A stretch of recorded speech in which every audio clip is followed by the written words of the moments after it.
온라인 플랫폼을 통한 마약 정보 유통이 증가하고 있습니다. 지난 3분기까지 5,400건 넘게 적발됐습니다. 해외에서 액상 코카인을 밀반입해 컨테이너 창고에 보관한 혐의로 한 20대 여성이 붙잡혔습니다.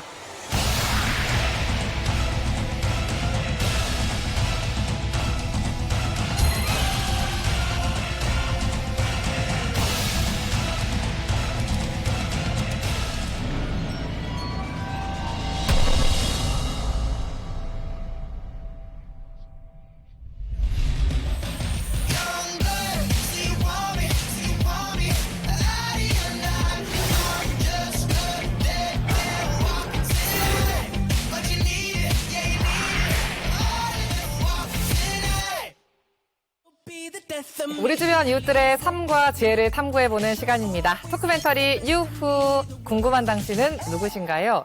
지난해 우리나라 마약 사범수가요 2만 명을 넘었습니다. 믿기 어려운 숫자인데요. 상대적으로 마약 범죄가 적었던 우리 지역에서도 관련 범죄가 꾸준히 늘어나고 있습니다. 최근에는 광주에서 마약을 투약한 40대가 운전을 하다가 붙잡혔고요. SNS를 통해서 마약을 거래하던 이들이 붙잡혀서 충격을 주기도 했습니다. 이제 우리 일상 속에 정말 깊숙이 들어와 있는 마약 범죄, 오늘은 그 실태를 알아보고요. 예방 방법까지 알아보려고 합니다. 언론 보도를 통해서 또 많은 분들이 익숙하실 것 같아요. 그래도 네. 직접 소개 부탁드립니다. 네, 저는 김희준 변호사고요. 지금 서울에서 변호사 활동을 하고 있습니다. 검사로서 23년 정도 근무를 했고, 검사 시절에 이제 마약 사건을 주로 수사를 했었는데, 공교롭게도 제가 했던 그 마약 사건을 주제로 해가지고 영화나 드라마로 많이 만들어지다 보니까 제가 마약 전문 검사로 알려지고 있는 것 같습니다. 오늘 주제가 마약이기도 해서 우리 김희준 변호사님을 모셨지만 우리 지역과도 또 굉장히 인연이 깊으시더라고요. 그렇죠. 제 고향이 이쪽이니까요. 제 고향은 전남 한평인데 사실 광주 KBS에서 저를 이렇게 초청을 해주니까 고향에도 내려올 기회가 있고 해서 굉장히 좋습니다. 또 광주지검에서도 근무를 하셨죠. 광주지검에서 제가 이제 98년도, 99년도에 근무를 했고요. 사실 광주 전남 지역이라고 하면은 마약 청정 지역으로 널리 알려져 있는데 광주지검 근무할 때 제가 큰 마약 사건들을 많이 했었어요. 요즘 많이 알려져 있는 물뽕 같은 경우도 제가 광주지검 강력부에 검사했을 때 최초로 적발을 해서 물뽕이라는 이름까지 지어줬고요. 정식 명칭은 지혜의 집인데 네. 그리고 그 당시에 제가 이제 아편사범에 대한 수사를 한 적이 있었는데 그 하나의 사건에서 전국 압수 물량의 50% 정도를 압수를 했어요, 아편을. 그게 마약의 청정 지역인 광주 전남 지역에서 제가 광주지검 강력부 검사로 있을 때 했던 수사입니다. 검사가 수사할 수 있는 분야도 굉장히 여러 개가 있잖아요. 어떻게 마약 수사를 시작을 하신 거예요? 이제 마약 수사를 할 수 있는 부서가 강력부예요, 검찰 내에서. 특수부나 이런 데는 이제 주로 정치인 수사라든가 기업인 수사를 하는 것이고, 강력부는 마약 범죄하고 조직 범죄 수사를 하는 곳이에요. 제가 이제 강력부에 있으면서 수사 실적도 많이 나오고 좋은 수사도 많이 하다 보니까 특수부에서 오라는 스카우트 제의도 많이 받았었어요. 네. 저는 이제 특수부에 가기를 제가 거부를 했던 게 강력부가 진짜 일반 국민들하고 밀접하게 관련이 있는 범죄를 수사하는 부서이기 때문에 저는 그게 더 훨씬 더 보람이 있다고 생각을 했던 거죠. 그중에서도 굉장히 에이스셨다. 네, 근데 제가 그 당시에 이제 강력부 검사했을 때는 강력부 인기가 훨씬 더 좋았어요. 강력부 검사를 소재로 해가지고 영화나 드라마도 많이 만들어지고 그랬던 시절이었고 강력부 검사가 훨씬 더 멋있어 보였죠. 지금은 많이 세퇴를 했지만은. 혹시 그럼 강력부에 계셨을 때 다뤘던 사건들 기억나는 거 몇 개 있으신가요? 이야기해 주실 만한 거. 마약 범죄만 수사를 했던 게 아니라 조직 범죄 수사를 훨씬 더 많이 했었어요. 그래서 공공의 적고 2라는 영화를 혹시 보신 적이 있나요? 설경구 씨 나온. 예, 네. 예. 그 영화도 제가 했던 사건을 모티브로 해가지고 만들어졌었고요.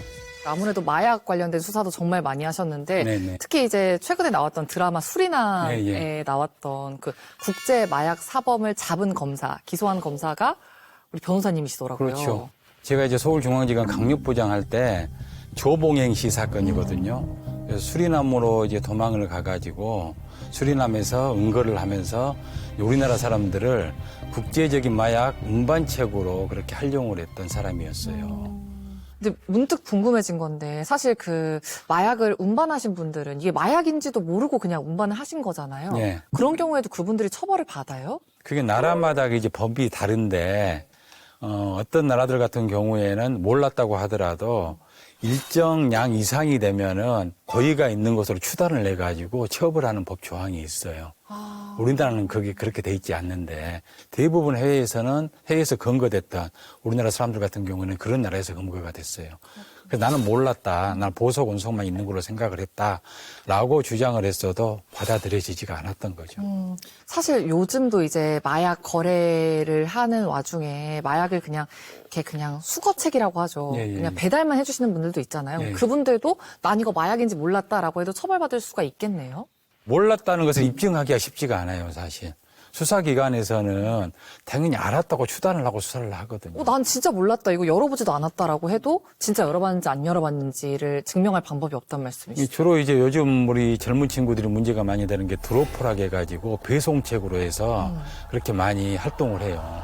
근데 배송책으로 활동을 하게 된 계기가 보면은 인터넷 같은 데서 고액 알바라고 네. 그런 키워드를 치면은 이게 심부름을 해주면 알바비를 많이 주겠다. 뭐 몇백만 원씩 주겠다.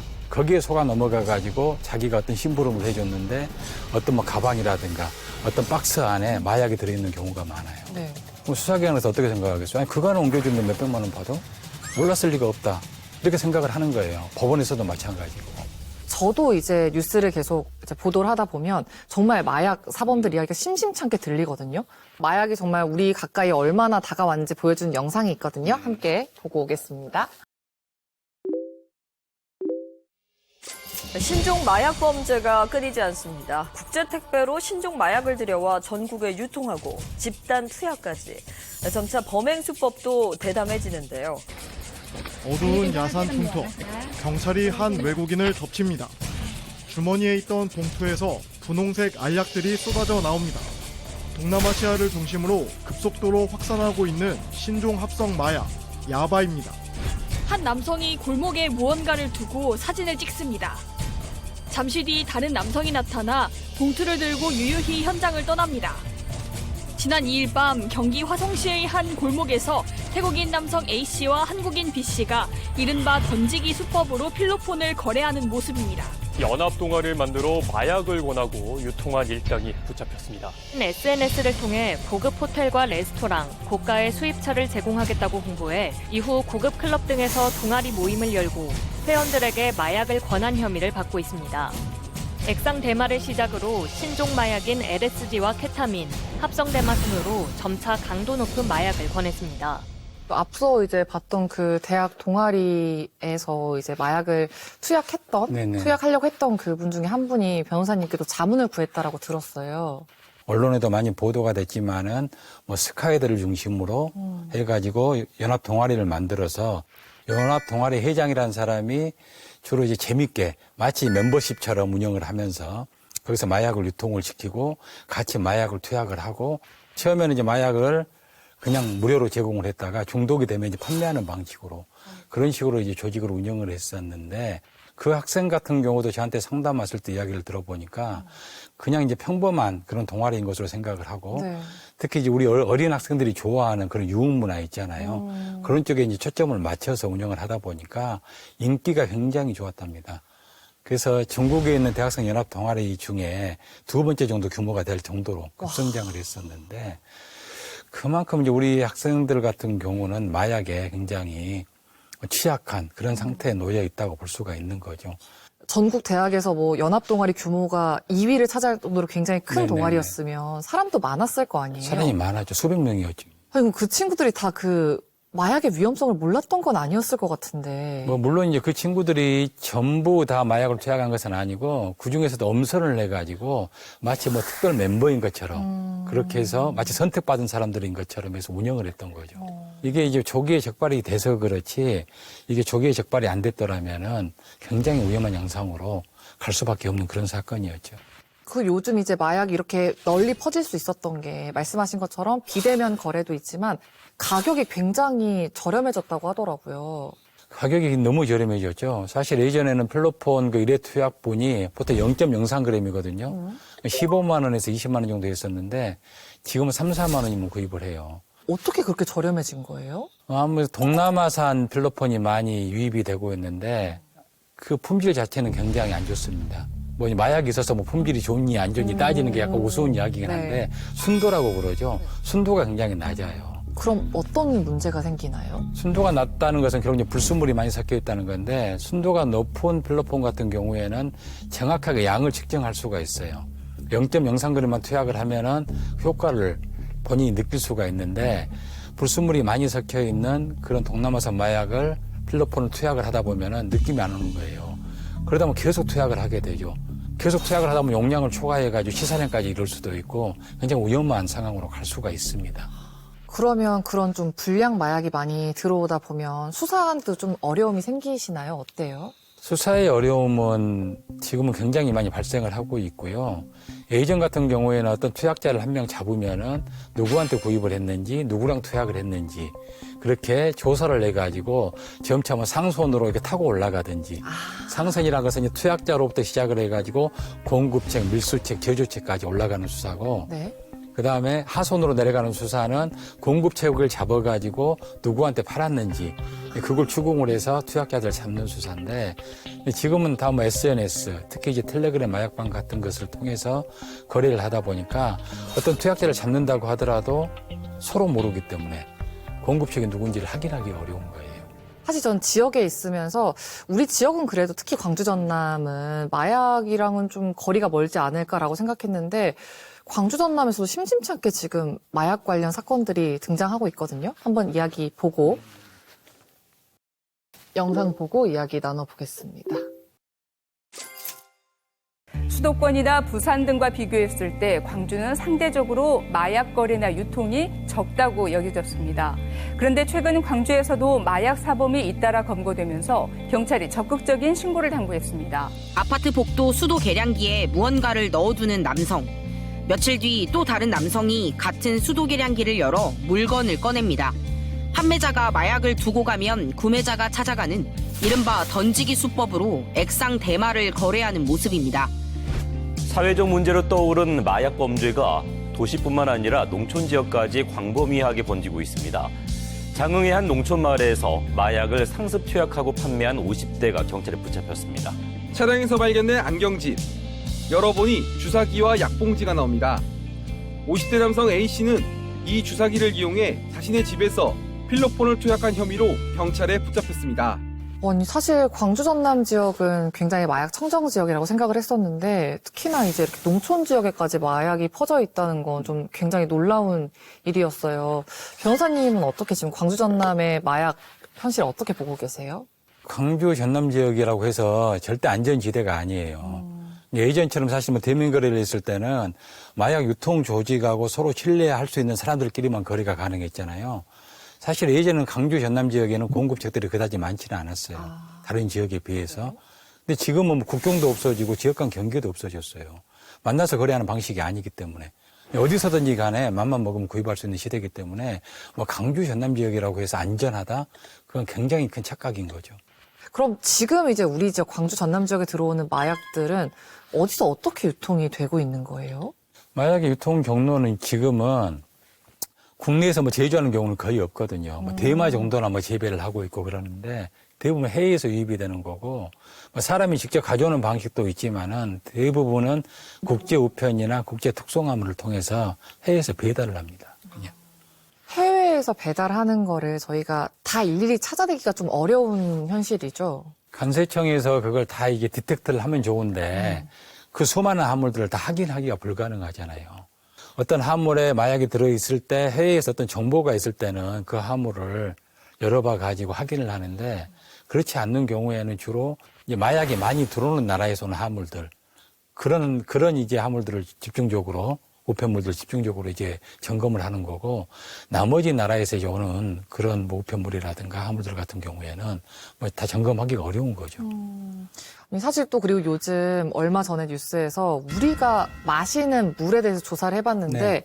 4년 연속 마약 성분이 검출이 됐더라고요. 맞습니다. 근데 그게 저는 처음에는 뭐 서울 경기 지역 정도겠지는데 광주도 4년 연속 검출이 됐어요. 맞습니다. 그 뉴스 먼저 보고 와서 이야기 나눠볼게요. 전국의 하수 처리장에서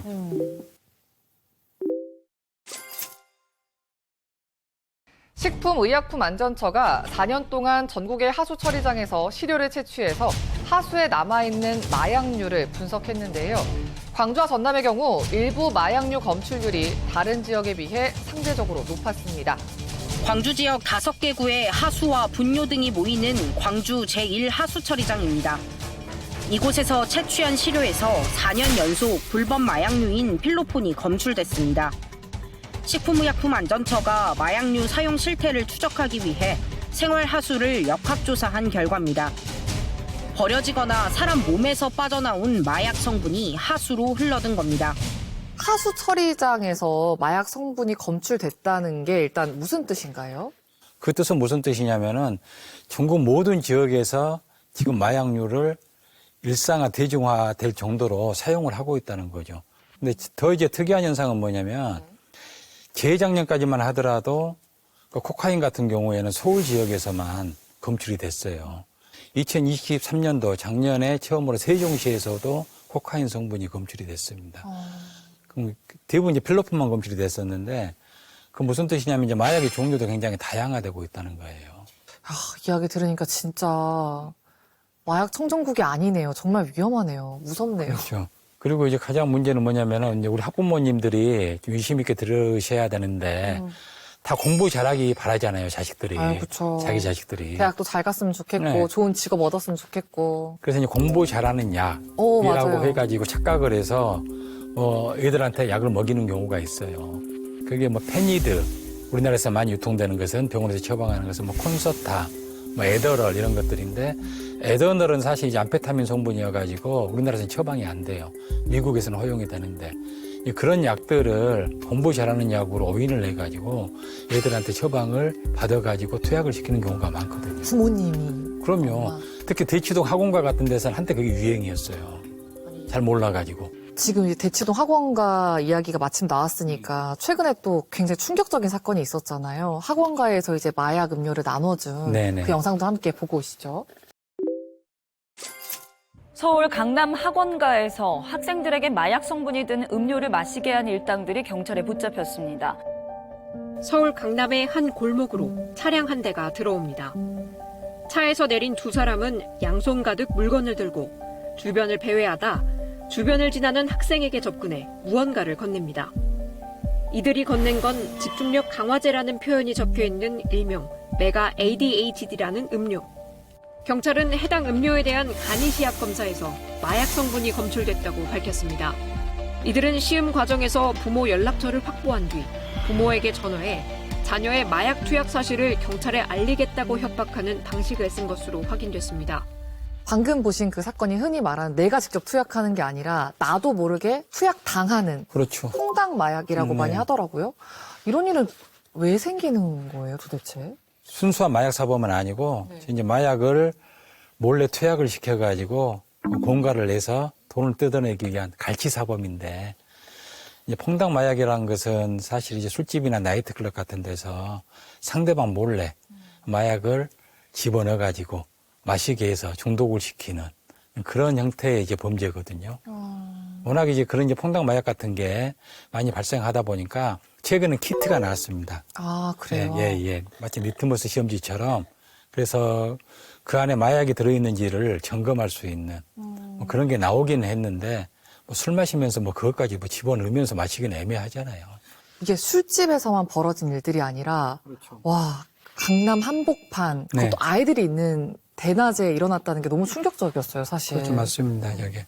그만큼 사실 저게 사상 초유의 사건이었는데 우리나라 마약이 굉장히 위험한 상황이고 일상화되고 있다는 것을 여실히 보여주는 사건이었죠. 이게 이제 정말 누가 호의로 베풀어준 그런 잔, 뭐 음료 이런 것도 마음 놓고 못 마시겠어요. 너무 세상이 좀 흉흉해져가지고. 그런 교육들도 좀 많이 시켜야 돼요. 아이들에게? 예, 아이들에게. 그래서 미국 같은 데나 이런 데서는 철저하게 시키거든요. 어떤 식으로 시키고 있나요? 자기 음료는 자기가 따라서 마시고, 예, 남이 따라주는 거 마시지 않고, 뭐 이런 식으로 교육을 시켜요. 아이들한테 어렸을 때부터 이제 이런 교육을 좀 시켜야 된다라는 말씀이시죠. 그렇죠. 우리나라도 이제 그런 시대가 된 거죠. 변호사님 계속 이야기하셨지만 마약을 투약하는 나이가 점점 어려지고 있다. 네, 네, 그게 참 걱정이다라고 하셨는데 투약만 나이가 어려지는 게 아니라 유통 과정에서도 굉장히 어린 청소년들이 이렇게 들어가서 유통을 하는 경우가 있더라고요. 그게 상당히 걱정스러운 상황이죠. 사실 우리 어린 청소년들이 단순 투약자의 지위에 머문 게 아니라 공급책으로까지 발전을 하고 있거든요. 네. 2년 전인가 경남 창원 지역에서 텔레그램 마약왕을 검거를 했는데 18살이었죠. 네, 고등학교 3학년 학생이었어요. 근데 더 충격적인 것은 그 고3 남학생이 성인들을 그때 하선으로 고용을 한 겁니다. 아, 맞아요. 한전책이나 운반책 이런 역할을 부여를 하면서 이야기를 들어보니까 그 어린 친구들, 청소년들이 투약자가 되는 것도 위험하지만 이렇게 유통책이 되는 건 더 위험할 것 같은 게 그 친구들이 계속 그러면 성장하면 할수록 수법도 더 진화하게 되는 거잖아요. 어떤 구조로 해서 유통책까지 발전을 하냐면은 네. 처음에 마약을 투약을 하고 중독이 되잖아요. 마약 살 돈이 필요하잖아. 그러면 결국 이제 공급책이 하선으로 들어가는 거예요. 배송책으로 발전을 하게 되고. 그러면서 단순 투약자에서 공급책으로까지 발전을 해 나가는 겁니다. 그러니까 이게 청소년들이 단순 투약자에서 유통책으로 넘어가는 그 과정이 생각보다 진짜 무섭네요. 무섭다는 생각이 좀 들어요. 너무 쉽게 넘어가죠, 사실. 마약을 투약하고 중독이 되면은 청소년들 무슨 돈이 있겠어요. 마약 살 돈을 마련을 해야 되잖아요. 그럼 결국은 공급책들이 심부름을 하게 되는 거죠. 그래서 이제 최근에 청소년들이 이제 마약을 얼마나 위험한지를 좀 잘 알아야 된다라는 취지에서 책도 내셨어요. 네, 청소년 마약에 관한 모든 질문이라는 책을 금년 1월 30일자로 해서 발간을 했죠. 사실 우리나라 마약 문제가 심각해져 가고 굉장히 연소화되고 있는데 마약에 대해서 제대로 이게 청소년들한테 알려줄 그런 책자가 없어요. 그래서 출판사에서 제안이 들어와 가지고 우리 청소년들이 좀 쉽게 마약의 위험성을 알 수 있는 그런 책을 좀 만들어 보자라는 취지에 공감을 해가지고 제가 아는 지식을 총동원해서 질문과 응답식으로 해서 책을 쓰게 됐습니다. 사실 근데 좀 보수적으로 접근을 하면 아이들에게 그런 마약의 어떤 종류가 있고 네. 위험하다라는 걸 알려주는 것만으로도 그 친구들에게 뭔가 호기심을 좀 유발하는 거 아닐까라는 걱정이 들기도 해요. 이건 어떻게 생각하세요? 뭐 그런 책이 아니더라도 마약에 대해서 호기심이 있으면은 인터넷 뒤져보면 다 나오거든요. 그렇긴 하죠. 네. 그렇기 때문에 이 책 같은 경우에는 이제 마약에 대해서 설명하고 마약을 하면 왜 위험한지, 왜 쉽게 중독이 되는지, 왜 해서는 안 되든지 거기에 중점을 둬서 책을 쓰게 됐거든요. 특히 이제 마약 예방 교육을 하는 강사분들이 연락이 많이 와요. 본인들이 이제 마약 교육을 하면서 마약 예방 교육을 하면서 네. 적절한 교재나 책자가 없어서 애를 먹었었는데 이 책을 읽고 나서 너무 많은 도움을 받고 있다. 아니 변호사님 이렇게 지금 마약 문제가 심각한데 애들에게 마약 예방 교육을 할 때 쓸 수 있는 책자가 하나도 없었어요? 제대로 정리된 책자가 없었습니다. 지금도 마찬가지예요. 그것도 문제네요. 예. 그만큼 우리나라 같은 경우는 이제 마약이 아직도 청정국이라는 그런 생각에 빠져 있는 환상에 거고. 빠져 있는 거다. 환상에 빠져 있는 거고, 이제 마약은 범죄다. 이 관점에서만 생각을 하는 거예요. 근데 마약 문제를 척결하기 위해서는 크게 세 가지 포인트가 있잖아요. 네. 이게 예방, 그 다음에 이게 수사 단속, 치료와 재활, 이게 있는데, 우리나라는 이제 수사 단속에만 치중을 하는 거고, 그것도 열심히 하고 있지가 않죠. 그러면은 예방 그리고 수사 단속 그리고 마지막에 치료 재활이라고 그렇죠. 하셨어요. 그러면 변호사님 비중을 둔다면 어느 단계가 가장 중요하다고 보시는 거예요? 어느 단계가 가장 중요하겠어요? 애당초 손을 안 대는 게 가장 중요하겠죠. 그렇죠. 예방이 가장 중요한 거예요. 그래서 제가 이제 청소년 마약에 관한 모든 질문이나 책도 예방의 역점을 두기 위해서 쓴 책이에요. 애당초 손을 대지 마라. 단 한 번의 투약으로도 특히 청소년기 같은 경우에는 중독이 될 수가 있다. 예, 그걸 좀 쉽게 설명하기 위해서 쓰게 된 거고요.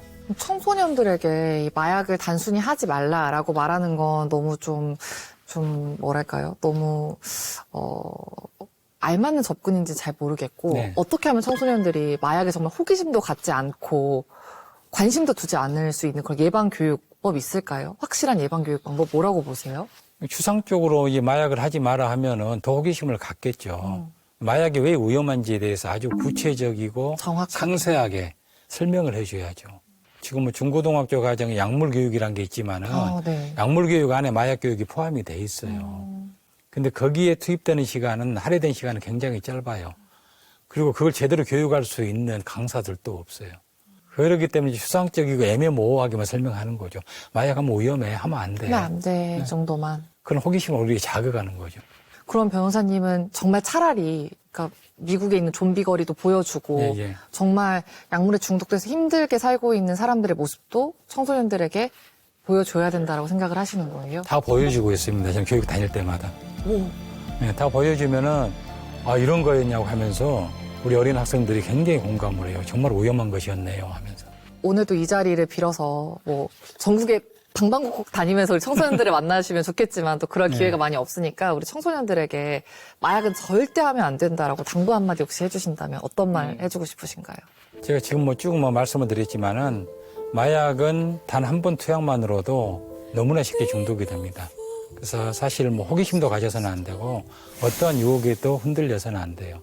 특히 우리 어린 청소년들 같은 경우에는 이 또래 압박 문화가 있어가지고 주변의 친구들이 어떤 마약을 하게 되면은 본인도 따라 하게 되는 경향이 있는데 절대 그런 유혹에 빠져서는 안 됩니다.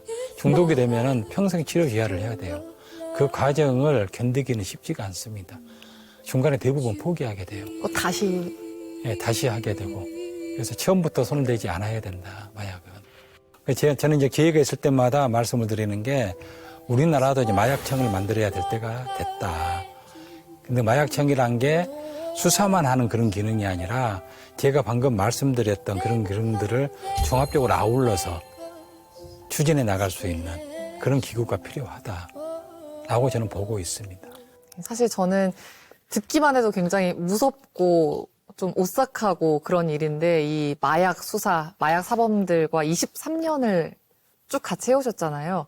그렇게 긴 시간 이 일을 할 수 있었던 데는 분명히 뭔가 검사님, 변호사님만의 원동력이 있었을 것 같아요. 이 일에 진심일 수 있었던 이유?